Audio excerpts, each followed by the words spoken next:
Do you ever feel like you don't belong? I feel like there's been plenty of times in my life where I think that I'm not good enough, or maybe I'm not interesting enough, or maybe I just don't have whatever that thing is that everybody else has that makes them part of the group, part of the cool kids.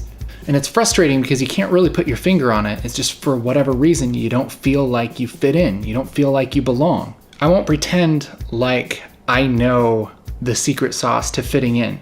Like I know exactly how to make friends and build those connections and just be in the in crowd every time. I don't even think I've ever really done that. But one thing I do know is that just about every single person feels that same way. Even the people that seem like they're in the in crowd, they seem like they're in the cool kids, they're in the best group. The people that everybody would look at and say, those people really belong.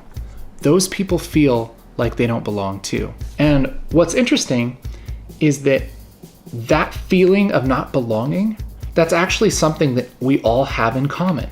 Which, if you have something in common with somebody, in a certain way, that makes you belong. So if you feel like you don't belong, I don't have the answer. But what I know is that you matter. Drake claims he wasn't cool in high school.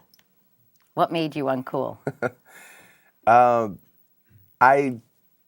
I just didn't, it wasn't that I wasn't cool, it was that the kids that were cool, I wasn't on their wavelength, which made me sort of uncool, I guess. So it was, I just always felt like an outsider. I went, when I was in Forest Hill, it was an all Jewish school, and just being biracial, but still being Jewish, so I was kind of connected to the kids, but sort of distant.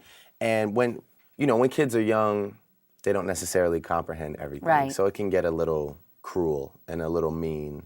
You get teased a lot? Yeah, I mean, I got it. My story begins kind of like it's a fish out of water story. Even though I was born in South Central LA, my particular story starts 20 minutes outside of that in the San Gabriel Valley in West Covina, La Puente area. So I grew up in an all Mexican, super violent neighborhood. I was the one black kid being teased because of my color, getting chased home, getting banged on when you walking home, where you from, me? I'm and I recognize homie, I'm Paco, man, I live 2 streets from you, what are you talking about? And then even when we moved out to the suburbs, even there, again, that was a predominantly Caucasian neighborhood, and we were the poor kids that just moved in, and just these weird black people that spoke Spanish, you know what I'm saying? And they just they didn't get us. And even down the street at the church we went to, for some reason for me, I was getting convicted.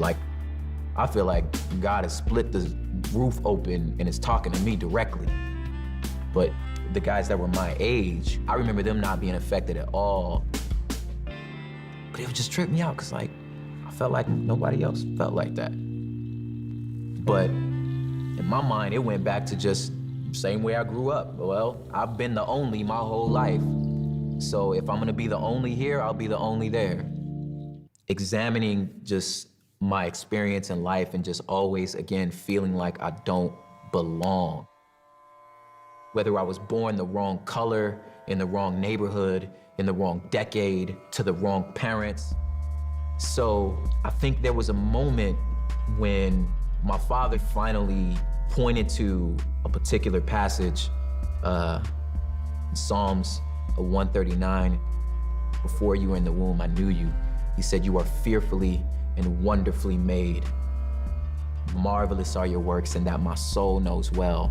And I think that it was there that I realized that my value is not determined by some particular innate quality that I have. No, your value is because God was willing to pay the cost of his son for you. Christ he's given me personhood. My name is Jason Petty, AKA Propaganda, and I am second.